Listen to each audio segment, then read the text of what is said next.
오늘 함께 보실 하나님의 말씀은 고린도후서 8장 9절 말씀입니다. 신약성경 293페이지에 있는 고린도후서 8장 9절 말씀 제가 봉독하겠습니다. 우리 주 예수 그리스도의 은혜를 너희가 알거니와 부요하신 이로써 너희를 위하여 가난하게 되심은 그의 가난함으로 말미암아 너희를 부요하게 하려 하심이라. 아멘. 제가 이렇게 신앙생활 하다 보니까요, 이런 얘기를 들을 때가 간혹 있어요. 무슨 얘기냐? 하나님을 믿는 것과 이 물질의 축복은 관련이 없다. 아니면 심지어는요, 이렇게 말씀하시는 분도 있습니다. 좋은 믿음을 가지기 위해서는 가난해야 된다. 저도 한때는 그런 고민을 많이 해봤는데, 우리가 사실 이 하나님의 뜻에 대해서 함께 답을 찾을 때는요, 서로가 얘기해서는 소용이 없습니다. 내 생각에는 말이야, 내가 기도해 보니까 사실 이런 건 아무 소용이 없어요. 하나님의 뜻이 무엇인가를 알고자 하신다면요, 반드시 이 성경의 말씀으로 돌아가야 됩니다. 성경의 말씀은 우리 하나님을 어떤 하나님으로 말씀하고 있는가. 그래서 오늘 본문을 제가 보니까요, 우리 하나님은 뭐라고 하시느냐? 하나님은 부유하신 분인데 그 독생자 예수 그리스도를 가난하게 이 땅에 보내셨다. 그 이유가 무엇이냐? 그리스도의 가난함으로 인해서 너희를 부유하게 하기 위함이다. 제가 그 답을 찾은 거예요. 오늘 본문 말씀은요, 예수님도 본래 부유하신 분이라는 겁니다. 근데 그 부유함을 다 포기하셨어요. 왠 줄 아십니까? 우리의 가난의 저주를 끊으려고. 그게 하나님의 목적이라는 거예요. 그래서 여러분, 이 땅에 예수님께서 초라한 모습으로 가난한 목수의 아들로 오신 이유가 하나님의 능력이 없어서, 돈이 없어서, 또 물질을 아무 상관하지 않기 때문이 아니라 오히려 우리를 향한 주님의 뜻이, 그 섭리가 있음을 깨달으시기를 부탁드립니다. 오늘 이 본문의 말씀을 통해서요, 우리는 부유하신 하나님에 대한 바른 이해가 필요합니다. 또 더불어요, 그러면 부유하신 하나님에 대한 자녀가 된 나는 어떤 삶을 살아야 되느냐, 그러한 이해도 필요해요. 이를 통해 제가 방금 말씀드린 것처럼 정말 이 물질에 부라는 것은 믿음과 상관이 없는 것이냐, 아니면 오히려 그러한 풍요로운 물질은 믿음 생활에 방해되는 것이냐, 이런 질문에 대한 올바른 해답을 찾으시기를 부탁드립니다. 첫 번째로 우리가 먼저 질문해 보겠습니다. 하나님께 복을 구하는 것이 옳으냐? 복 주세요 하는 게 옳으냐 이거예요.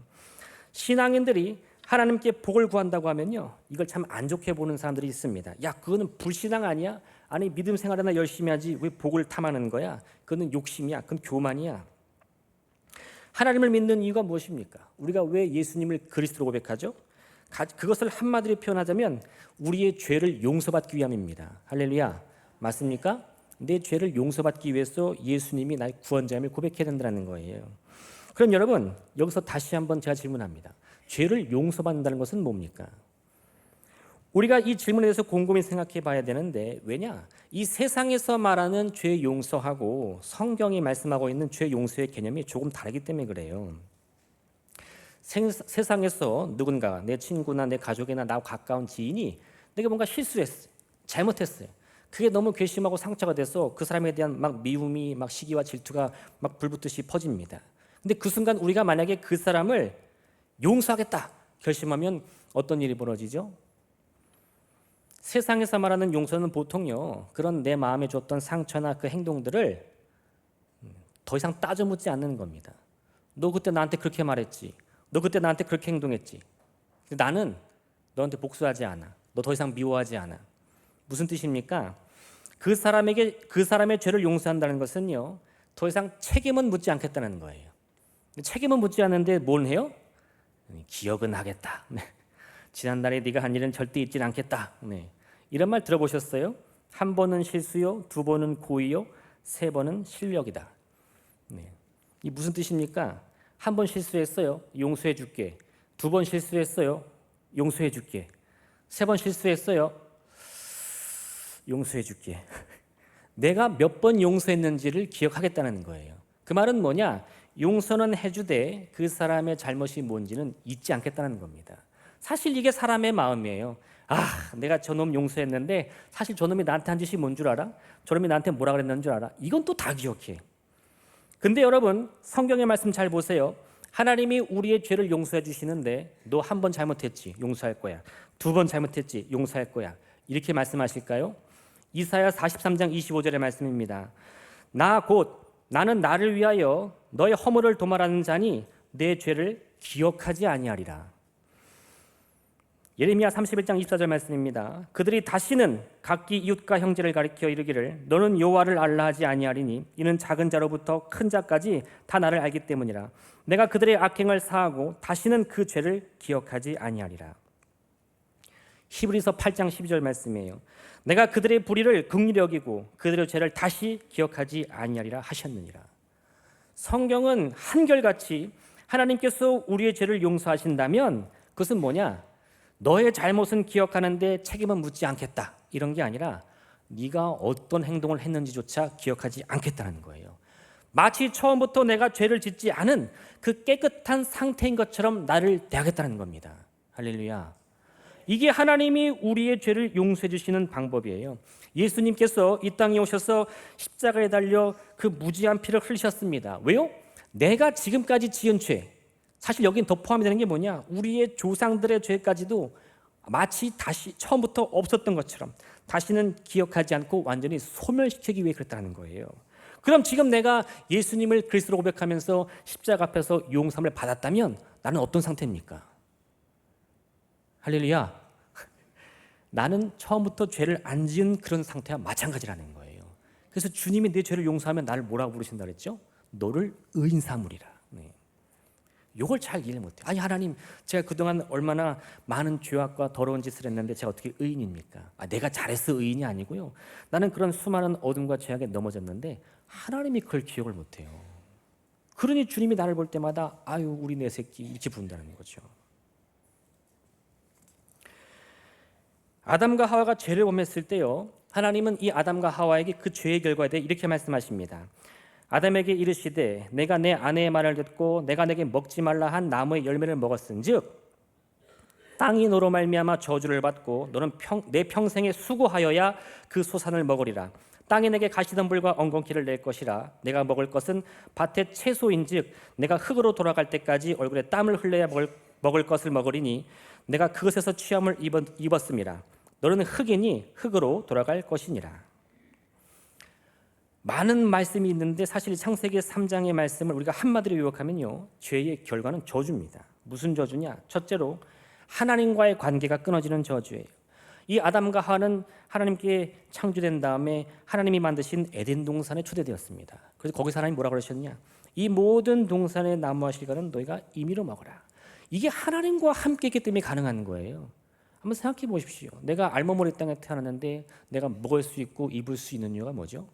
나를 낳고 길러주신 우리 부모님 덕분인 거죠. 부유하신 하나님이 나의 아버지가 되어주시니까 우리가 알머머니 땅에 와도 먹을 걱정, 입을 걱정 없이 살아가는데 그 관계가 끊어졌어요. 그럼 어떻게 됩니까? 에덴 동산에서 떠나라는 거죠. 그게 첫 번째 저주입니다. 두 번째는요, 하나님이 창조하신 이 창조 세계와의 관계가 끊어지는 저주인 거예요. 무슨 말이죠? 땅이 저주를 받습니다. 왜요? 아담과 하와가 죄를 범하였더니 이제 이 땅과 환경들이 아담과 하와를 인정해 주질 않아요. 그들은 더 이상 하나님의 자녀가 아닙니다. 죄악의 자손들이에요. 죄악의 노예들입니다. 그러니 이 땅도 함께 그 저주를 머금고 뭐라 그러죠? 너희가 아무리 생명의 씨앗을 심어도 내가 이 가시덤불과 엉겅퀴로 다 파리라. 복수하겠다는 겁니다. 그래서 우리가 이 땅 가운데 아무리 수고하고 노력해도요, 내 마음에 만족을 얻을 수가 없어요. 세상에서 여러분 심고 거두는 법칙이 되는, 내 마음대로 되는 거 보셨습니까? 농부가요, 마음의 꿈을 꾸고 농사지면 다 그 뜻대로 되든가요? 뭐 올해도 난리가 났죠. 막 비가 오면 억수로 퍼붓고 날이 더우면 너무 뜨거워가지고 마음에는 꿈이 있고 소망이 있는데 왜 땅은 내 마음대로 되지 않습니까? 그 죄악 때문에 저주를 받아서 그런 거예요. 우리가 하나님이 만드신 이 아름다운 이 하늘과 땅, 그 모든 것과 관계가 끊어졌습니다. 마지막 세 번째는요, 인간과 인간 사이의 저주예요. 뭐냐? 우리가 내 가족, 내 이웃들과도 다투고 싸우지만요, 그 무엇보다 먼저 우리가 죄악으로 인해서 내 자신과 다툽니다.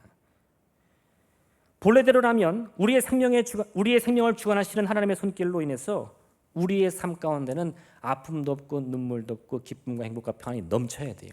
하나님은 이걸 위해 우리를 창조하셨습니다. 하나님 우리를 만드시면서 너도 인생의 쓴맛은 좀 알아봐야지 이렇게 만드셨겠습니까? 자식을 낳는데 부모가 우리 딸 우리 아들 태어났으니까 너도 이제 큰일 났다 이런 부모 보셨어요? 아니에요. 다 부모의 마음 똑같습니다. 행복하게 살아라, 건강하게 살아라, 넘치게 살아라, 사랑받으며 살아라. 하나님도 그런 마음으로 우리를 이 땅에 보내셨는데 왜 우리의 삶에는 아픔이 있고 근심이 있고 걱정이 많죠? 그게 우리 삶 가운데에 이 관계가 끊어졌어요. 내가 나를 미워합니다. 내가 나를 저주해요. 어휴, 이 망할 놈, 이 죽을 놈. 네. 제 딸이 시험을 망쳐가지고 야, 공부 열심히 하라 그랬잖아. 그랬더니 뭐라는 줄 알아요? 아니, 나는 바보 멍충이야. 나들으라고 하는 소리겠지만 그게 우리 마음이에요.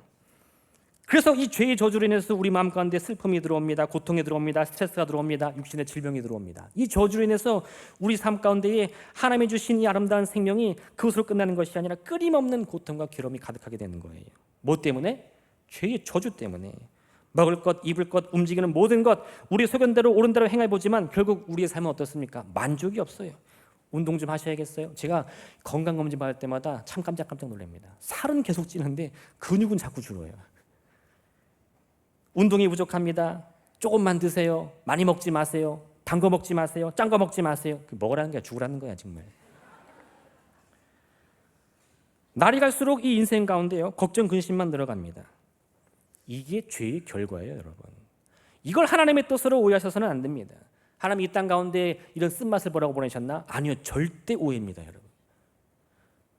하나님은 처음부터 우리에게 이런 고통과 슬픔의 운명을 주지 않으셨어요. 하나님이 주신 운명이란 것은 무엇입니까? 우리가 이 땅 가운데 풍요의 삶을 사는 겁니다. 행복한 삶을 사는 거예요. 사랑하며 사랑받으며 사는 삶이에요. 근데 우리가 그걸 다 포기해버렸어요. 내 스스로의 욕심과 안일함 때문에 죄와 손잡고요, 오히려 우리 인생 가운데 저주를 초대한 겁니다. 그래서 여러분, 예수 그리스도께서 우리의 죄를 도말하시며 그 죄악을 기억하지 않는다는 것은요, 단지 그냥 그 죄악 잊어버렸어, 그냥 지워버렸어, 이게 끝이 아니고요, 그때 나의 죄악으로 인해서 내 삶을 억누르고 있는 이 모든 저주를 끊으겠다는 거예요. 할렐루야, 할렐루야. 용서 받으셨습니까? 그럼 여러분, 여러분의 삶에 있는 이 저주가 끊어졌다는 사실도 함께 고백할 수 있어야 돼요. 가난의 저주, 질병의 저주, 고통의 저주, 슬픔의 저주는요, 끝이 났다고 선포하셔야 돼요. 할렐루야. 모든 저주의 사슬이 끊어진 줄로 믿습니다. 이게 우리 입술에서요, 술술 나와야지. 예수님 앞에서는 예수님이 그리스도입니다, 제 용서 받았습니다, 구원 받았습니다 해놓고 이 땅은 눈물의 삶이요 고통의 삶입니다, 죽으면 천국 가겠지요. 할렐루야. 그게 무슨 삶이 그렇습니까? 저 천국이 우리에게는 참으로 좋은 곳일지 모르지만요, 그 천국이 그토록 좋은 것이라면 이 땅에서도 누릴 수 있는 믿음이 있으셔야 돼요. 그저 저 멀리 하늘나라만 바라볼 것이 아니고요, 그 놀라운 나라가 내 믿음 가운데, 나의 삶 속에, 내 가정 가운데 반드시 임한다는 믿음을 가지셔야 됩니다. 그래서 사도 바울은 뭐라고 말합니까? 사랑하는 자여, 내 영혼이 잘됨 같이 내가 범사에 잘되고 강건하기를 내가 간구하노라. 이거는 먼 미래에 그러라, 이런 뜻이 아니에요. 지금 당장 너 입술 가운데 예수님이 그리스도인 줄 아느냐? 너의 영혼이 잘되고 육신도 강건하고 범사도 평탄하길 내가 간구한다, 이거예요. 지금 이 자리에 우리가요, 참으로 전심으로 주 앞에 모든 죄를 고백하여 회개하여 하나님의 용서를 받았다면 우리 인생 가운데 나를 괴롭히는 모든 슬픔의 저주들, 고통의 저주들도 떠나갔음을 믿으시길 부탁드립니다. 오늘 이 바울이 우리에게 주신 말씀처럼 내 영혼만 잘 되는 게 아니라 영혼도 잘 되고 육신도 잘 되고 내 모든 범사가 평탄하다는 믿음을 가지시길 부탁드립니다. 이게 하나님이 부유하신 이유예요. 왜 하나님이 그 부유함을 스스로의 것을 만드셨겠습니까? 그 부유함을 내게 나눠주기 위해서, 우리를 축복하기 위해서. 이 가진 것이 있어야 또 복을 빌지 않겠습니까? 나는 아무 가진 것도 없는데 잘 되세요, 행복하세요, 그 사람들 마음 움직일 수 없어요. 하나님이 그 능력과 권세를 보여주시기 때문에 예수를 그리스도로 고백하는 자마다 죽음이 떠나가고 질병이 고침받고 가난이 끊어지고 놀라운 회복이, 치유가 나타나리라. 그럼 우리가 다 아멘 하잖아요. 우리의 영혼은 반드시 잘 될 것입니다. 할렐루야. 우리의 육신도 반드시 강건함을 누릴 줄로 믿습니다. 환경의 저주는 끊어지고요, 우리가 믿음으로 심을 때 참으로 내 믿음의 소망이 땅에 떨어짐 없이 응답될 줄로 믿습니다. 이걸 여러분의 입술로 고백하셔야 돼요. 이게 바로 오늘 하나님께서 스스로 부유한 하나님이다 라고 우리에게 소개하시는 이유입니다. 하나님께 죄를 고백하고 회개한다는 것은요, 저주를 끊어낸다는 거예요. 오늘 이 자리는 그저 우리가 정해진 시간 함께 모이는 시간이 아니고요, 한 주간 살아가면서 내가 경험했던 그 모든 삶의 고통과 저주를 끊어내는 시간이 되어야 할 줄로 믿습니다. 주여, 인생을 살아가며 많은 무거운 짐을 가지고 왔습니다. 나는 감당할 수 없지만 오늘 이 예배의 자리 예수 그리스도의 십자가 앞에 다 내려놓게 하여 주시옵소서. 나는 아무 자격 없고 능력 없지만 오직 그리스도 예수의 권능으로 말미암아 나를 고쳐 주시옵소서. 아까도 우리 찬양할 때 이런 가사 있었죠. 은과 금 나 없으나 나사렛 예수 그리스도의 명하노니 일어나 걸어라. 여러분, 은과 금이 필요 없다는 게 아니에요. 그 말의 뜻은요, 나는 은과 금보다 더 귀한 것이 있다, 이런 뜻이에요. 그게 뭡니까? 저주를 끌어내는 능력인 거죠. 우리가 받지 못하는 이유가 무엇일까요? 구하지 않기 때문입니다. 악한 자라도 자식에게는 늘 좋은 것으로 주려고 하는데 하물며 하늘아버지신 주님께서 왜 그 자녀의 간절한 기도를 응답하지 않겠느냐, 주님 말씀하시는 거예요. 베드로후서 3장 9절은요, 주님의 응답이 우리가 보기에는 참으로 더디 오긴다 느껴진다 하지만요, 그것은 하나님의 손이 짧아서가 아니라 하나님은 참으로 오래 참으사 한 사람도 멸망하지 않고 모두가 회개하여 하나님의 풍성한 은혜를 누리기 원하기 때문이다 말씀하고 있는 거예요. 왜 지금이 아닙니까? 그건 하나님의 뜻인 거죠. 왜요? 더 많은 사람이 그 구원에 이르기를 바라기 때문에. 그러므로 여러분, 온 마음을 다해 적극적으로 하나님 앞에 복을 구하시길 바랍니다. 자격을 얻어서가 아니에요. 죄 사함을 받았기 때문입니다. 주께서 내게 바라시기 때문이에요. 성경의 말씀과 같이 침노하는 자의 마음을 갖더라도요, 하나님의 그 귀한 은혜를 찾고 두드리고 갈망하여 반드시 은혜로움 되시기를 주님으로 부탁드립니다. 두 번째, 여러분, 그러면 복을 구하는데 물질의 복도 주시나요? 이렇게 물어볼 수 있어요. 그렇죠? 하나님 혹시 물질의 복도 주시나요? 요걸 이제 우리 아이들 말로 하면 아빠 1,000원만, 그죠? 그게 가능합니까? 이런 뜻인데, 네. 하나님께 복을 구할 수 있다는 것은 알았는데 그럼 무슨 복을 구해야 되느냐? 여러분, 하나님이 복을 주시는데 그 복은 반드시 보이지 않는다, 우리 영적인 축복이다 라는 생각도 버려야 됩니다. 왜요? 창세기 1장 보니까 하나님을 어떤 하나님을 묘사하고 있어요? 온 천지 만물을 만드신 창조주다. 네. 뭘 만드셨다고요? 하늘을 만드시고 땅을 만드시고 바다를 만드시고 또 그 가운데 모든 식물과 동물들도 다 하나님이 만드셨다는 거예요. 하늘이 영적인 겁니까? 바다가 영적인 겁니까? 지금도요, 차 타고 저 동해 바다 가면 다 볼 수 있어요. 와, 너무 푸르다. 할렐루야. 네, 다 떠나요 바다로, 그죠? 근데 그게 다 하나님의 작품이라는 거예요. 우리가 눈으로 보고 귀로 듣고 손으로 만지는 이 세상의 모든 물질들도 하나님께 속하지 않은 것이 없습니다. 심지어 세상의 먼지조차도 하나님이 아니고서는 존재할 수 없는 거예요. 그렇다는 것은 곧 우리 하나님께서 우리 영혼의 주인이시고 생명의 주인이기도 하지만 동시에 모든 만물의 주인이기도 하시다 이겁니다. 더군다나 그 다음에 하나님께서요, 창세기 1장 28절 온 세상과 이 사람을 창조하신 다음에 우리 인간을 위해서 축복의 말씀을 주시는데 노곤한 당해라 이런 뜻이 아니에요. 거기 뭐라고 써 있느냐? 생육하고 번성하여 땅에 충만하라. 하나님이 우리를 위해서 가장 먼저 내리신 축복이 뭐라고요? 네, 죽어서 천국 가라 이게 아니라 이 땅 가운데 살아가는 동안 생육하고 번성하여 땅에 충만하라는 말씀이셨다는 거예요. 지금은 고통스럽겠지만 나중엔 잘 될 거야. 성경엔 그런 말 없습니다. 지금 내게 문제가 있다면요, 즉시 기도하라고 말씀하는 거예요. 오늘 8월의 말씀 함께 읽었죠? 무슨 뜻이죠? 몸에 병이 있으면 꾹 참고 살아라 그러나요? 즉시 손을 얹고 기도하라는 거예요. 비록 내가 죄인이라 느껴질지라도 스스로 하나님이 의인으로 부르셨다는 사실을 믿고 의인의 간구는 힘이 있다, 믿음의 간구는 능력이 있다 믿으면서 기도하라는 겁니다. 하나님은 우리의 문제를 두고 보시는 분이 아니에요. 고통이 찾아오면, 슬픔이 찾아오면 그 즉시 우리의 저주를 끊기 원하시는 분입니다.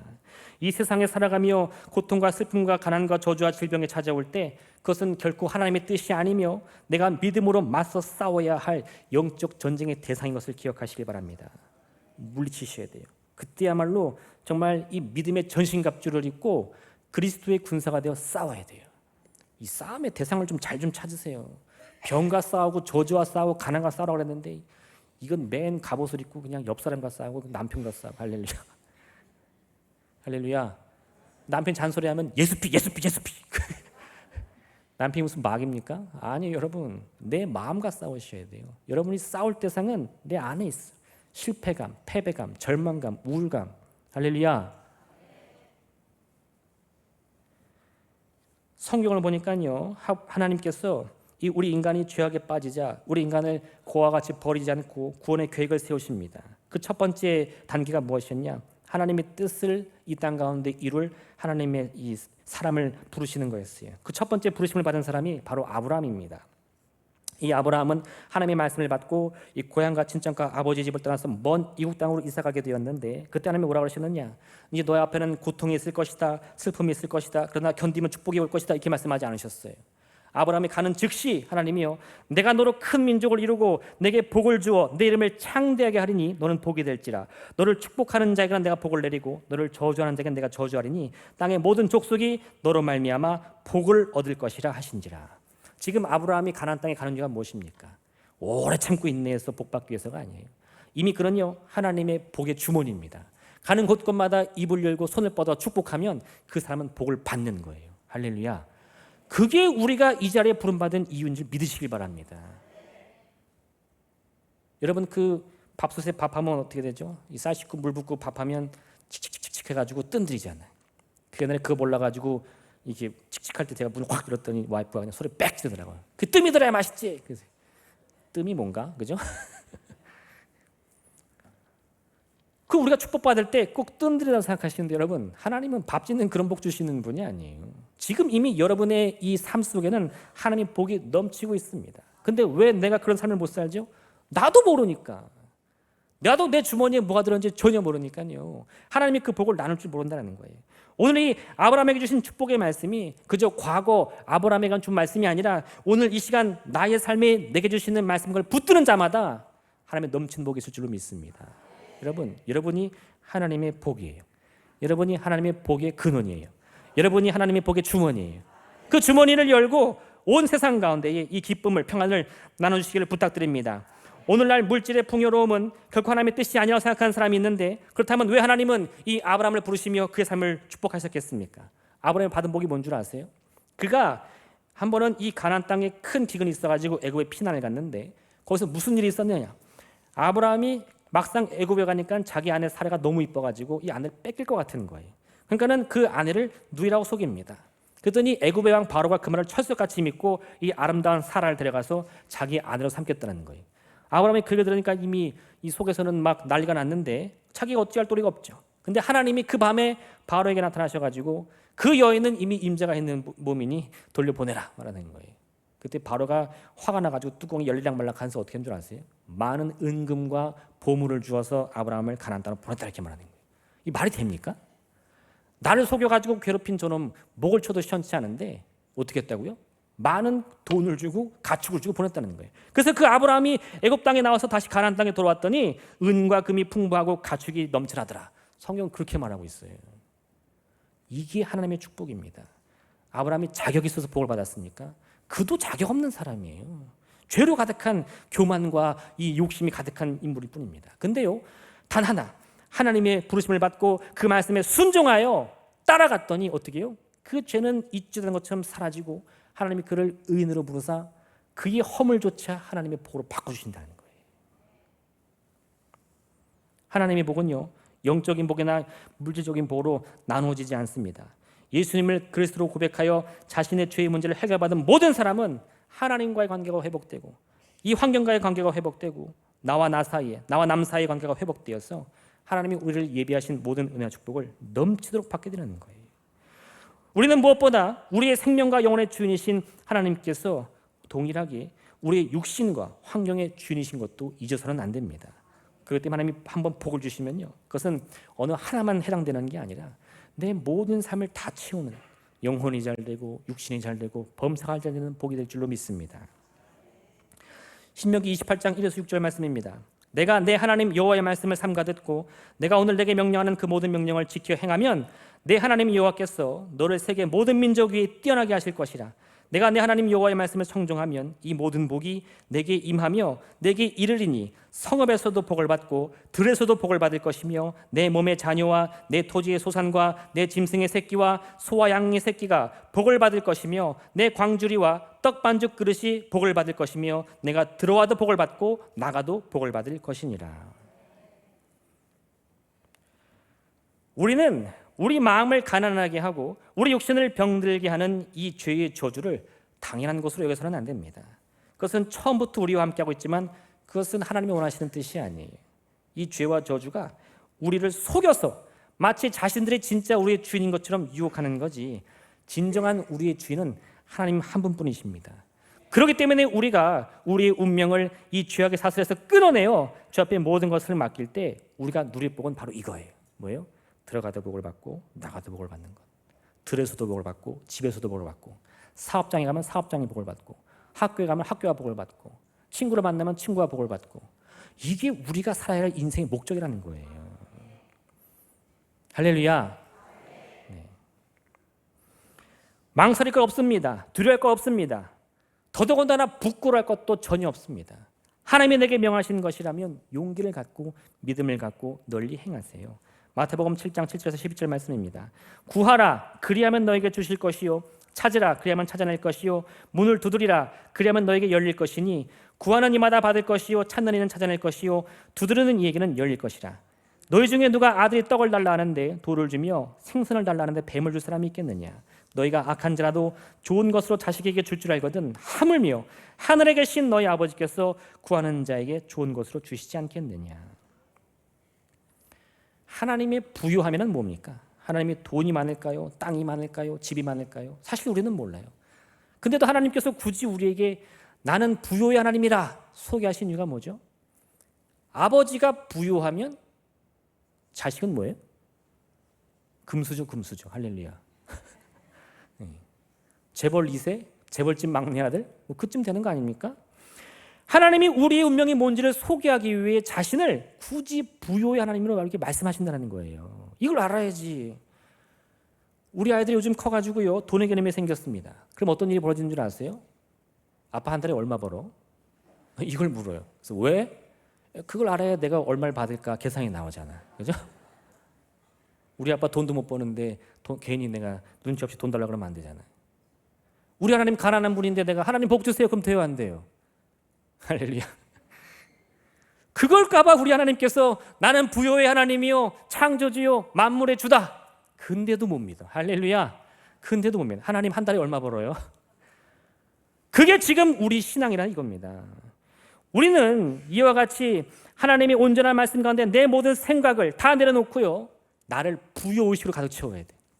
나는 부자다. 할렐루야. 나는 부자다. 할렐루야. 한번 따라해봐요 좀. 자, 시작. 나는 부자다. 누구 때문에 부자예요? 내 아버지 때문에. 내 아버지 때문에. 우리 눈앞에 거대한 태산이 있다 할지라도요, 겨자씨만한 믿음만 있다면 그 태산이 바다에 빠진다고 했어요. 누구 때문에? 능력의 하나님 때문에. 마찬가지입니다. 왜 우리가 우리의 모든 필요와 쓸 것을 걱정하지 않죠? 왜 무엇을 먹을까, 무엇을 입을까 고민하지 않죠? 우리 아버지가 부요의 하나님이시니까. 그래서 여러분, 아들은 걱정할 게 없어요. 그 아버지를 믿고 따라가면요, 그 아버지의 재산이 다 나의 것이 되는 거예요. 이때 이걸 잘못 생각하는 사람은 어떻게 되느냐? 성경에 나온 탕자와 같이 아버지 찾아가서 아빠 유산 좀 미리 주세요 이렇게 되는 거예요. 그 탕자가 잘못 생각한 게 뭔 줄 아세요? 부요의 하나님이 내 인생의 중심이라는 것을 잊어버렸어요. 그리고 부요한 하나님은 사라지고 뭐만 남아요? 부요함만 남아. 부요함만. 예수를 왜 믿죠? 부자 되려고. 돈을 왜 벌어요? 부자가 좋으니까. 이게 그 탕자의 믿음이에요. 우리가 믿어야 할 것은 부요함이 아니라 부요한 하나님입니다. 그 하나님 밑에서 내가 모든 이 가난과 질병과 저주와 슬픔을 끊어낸 축복받은 자녀라는 것을 믿으시길 바랍니다. 우리가 거해야 할 곳은요, 부요한 하나님의 집, 아버지의 집에 있으면 돼요. 아무리 돈이 많아도 그 집 나가면 어떻게 돼? 거짓골을 면치 못하리라. 부유하신 하나님께서 반드시 우리에게 축복 주실 것입니다. 그 하나님을 믿고 의지하시길 바랍니다. 무엇이든 구하시기 바랍니다. 무엇이든 자꾸 두드려서 하나님 요건 돼요? 요건 안 돼요? 고민할 것 없이 그저 주님 주시는 대로 무조건 받아 누리는 우리 순정 여러분 되시길 부탁드립니다. 내가 무슨 복을 받을까? 고민하는 건 내 역할이 아니에요. 뭐든지 구하고 하나님이 주시면 아멘 받으면 됩니다. 안 주시면 이건 아닌가 보다. 그때 생각하시면 돼요. 고민할 것 없이. 여러분, 하나님, 어떠한 복이든 내 모든 필요하실 것을 채워 주시옵소서. 나를 은혜의 길로 인도하여 주시옵소서. 내가 참으로 우리 부유하신 하나님의 참된 믿음의 자녀인 것을 꼭 체험하게 도와주옵소서. 사랑하는 여러분 되시길 부탁드립니다. 마지막 세 번째는요, 이걸 꼭 언급하고 나가야 되는데, 기복신앙이란 무엇인가? 여러분, 이거 기억하셔야 돼요. 물론 우리 하나님께서 우리의 모든 부유를 채워주시지만 기복신앙은 피해야 됩니다. 무슨 뜻입니까? 아니, 하나님 복 주신다면서요. 근데 왜 기복신앙은 안 되죠? 방금 말씀드린 것처럼 부유하신 하나님을 믿는 것은 괜찮지만 그 부유함을 집중하는 것은 기복신앙이 됩니다. 무슨 차이인 줄 아세요? 하나님을 믿었더니 나의 모든 필요하실 것을 체험받았어. 이건 너무 복되는 거예요. 근데 부유해지려고 하나님을 믿는다. 이게 기복신앙입니다. 기도할 때마다 왜 복 안 줘요? 왜 응답 안 줘요? 왜 물질 안 줘요? 라고 불평불만 원망하는 것이 기복신앙인 거예요. 탕자는요, 부유하신 아버지를 절대 믿지 않았어요. 그렇기 때문에 그 아버지에게 오히려 그 부유함, 유산을 물려달라고 하고는요, 아버지의 곁을 떠나 집을 나가버린 겁니다. 여러분, 이러한 신앙은 우리가 가장 경계해야 할 기복신앙인 것을 꼭 기억하셔야 돼요. 기복신앙은 쉽게 말하면 하나님을 필요로 하지 않고 오직 물질을 섬기는 만몬주의인 것입니다. 기복신앙은 방향을 잃은 믿음과 같습니다. 물질의 주인이신 하나님을 바라보지 못하고요, 그 물질을 나의 것으로 만들려고 하는, 하나님을 쥐어버리고 그 주인은 나다라고 욕심을 채우려는 잘못된 이단 사설인 것을 꼭 기억하셔야 돼요. 그러니 여러분, 사랑하는 아버지를 앞에 두고 아버지에게는 아무런 관심 없고 오직 그 재산에만 눈을 돌리는 어리석은 아들이 되지 마시길 부탁드립니다. 그 기복신앙을 극복하고요, 또 하나, 그 기복신앙이 무섭다고 하여서 이 물질의 복도 멀리해서는 안 돼요. 우리 옛말에 뭐라 그러죠? 구덕이 무서워 장 못 담근다. 구덕이 무서우면 장 먹으면 안 됩니까? 아니요. 여러분, 기복신앙이 무섭다고 해서 물질을 멀리해서는 안 돼요. 하나님이 내게 그걸 바라신다면 온 힘을 다해서 그 믿음을 찾게 노력하셔야 돼요. 성경에 보면 야곱이라는 사람 나오는데, 그 야곱이 환상 중에서 천사들이 사닥다리를 타고 오락내락 하는 거 보니까 하나님께 이런 기도를 드려요. 야곱이 서원하여 이르되 하나님이 나와 함께 계셨어. 내가 가는 이 길에서 나를 지키시고 먹을 떡과 입을 옷을 주시며 내가 평안히 아버지 집으로 돌아가게 하시면 여호와께서 나의 하나님이 되실 것이요, 내가 기둥으로 세운 이 돌들이 하나님의 집이 될 것이요, 하나님께서 내게 주신 모든 것의 10분의 1을 내가 반드시 하나님께 드리겠나이다. 이 말이 그렇게 보기엔, 얼핏 보기엔 참 좋은 말 같은데 이렇게 되어 있어요. 하나님이 나의 모든 입을 것과 옷과 떡을 다 챙겨주시면 하나님 믿겠습니다. 그럼 뭐가 먼저예요? 먹을 것, 입을 것이 먼저입니다. 사실 아직 야곱은 이때까지만 해도요, 이 기복신앙의 틀을 크게 벗어나지 못했어요. 그런데 이 야곱이 그 다음 외손촌 라반의 집에 가가지고 20년 동안 막 구르고 돈도 못 받고 별 가진 고생을 다 하니까 그 다음에 이렇게 말합니다. 우리 아버지 하나님, 아브라함 하나님 곧 이삭이 경외하는 이가 나와 함께 계시지 아니하셨더라면 외삼촌께서 이제 나를 빈손으로 돌려보내셨으리라마는 하나님이 이 고난과 내 손의 수고를 보시고 어젯밤에 외삼촌을 책망하셨나이다. 내 인생이 누구 때문에 바뀌었다고요? 하나님 때문에 바뀌었다는 거예요. 이게 진짜 신앙입니다. 내가 왜 부자가 됐어요? 하나님 때문에. 하나님이 나의 길을 예비하시고 저 외삼촌 라반의 이 교만을 책망하셨기 때문에 내가 오늘날 이처럼 거부가 되었나이다. 이걸 깨달은 게 야곱이에요. 여러분, 첫 스텝은요, 꼬일 수 있습니다. 야곱처럼 기복신앙에서 허덕일 수도 있어요. 근데 그렇다고 두려워해 포기하지 마세요. 이 야곱처럼 그 신앙을 더욱더 성숙하게 보내다 보면, 아, 물질을 주시는 분은 주님이시구나, 이 모든 주인은 주님이시구나, 그걸 고백할 날이 올 줄로 믿습니다. 잠언 4장 23절 말씀입니다. 모든 지킬 만한 것 중에 더욱 내 마음을 지키라. 생명의 근원이 이에서 남이니라. 여러분, 우리 마음을 지키고 믿음을 지키면 다 괜찮아요. 물질도 복종시킬 수 있습니다. 그래서 그것에 함몰되지 않고요, 오히려 그 물질을 가지고 더 큰 주의 뜻을 이루는 큰 주의 종으로 쓰임받을 수 있는 거예요. 마태복음 6장 23절 말씀은 그런즉 너희는 먼저 그의 나라와 그의 의를 구하라. 그리하면 이 모든 것을 너에게 더하시라 말씀합니다. 오직 주님의 나라와 의만 구하라고 하지 않았어요. 먼저 그의 나라와 의만 구하면 우리가 누리는 이 땅의 모든 즐거움과 이 기쁨도요, 함께 누리게 될 줄로 믿습니다. 이 귀한 축복의 비밀을 오늘 깨닫고 바른 신앙 가운데, 바른 믿음 가운데 하나님께 간절히 기도하여 여러분의 삶 가운데 모든 쓸 것을 체험받고요, 하나님 앞에 의인으로서 높임받는 여러분 되시길 부탁드립니다. 하나님은 우리의 영혼뿐만 아니라 우리의 육신도, 또한 우리의 모든 환경도 함께 복 주시며 책임져 주시는 분이십니다. 그러면 오늘 이 시간 하나님의 은혜로 말미암아 우리의 영혼이 잘되고 육신이 강건하며 범사에 형통한 그 모든 복을 넘치도록 누리는 여러분 되시기를 주님의 이름으로 부탁드립니다. 이 시간 함께 기도하겠습니다.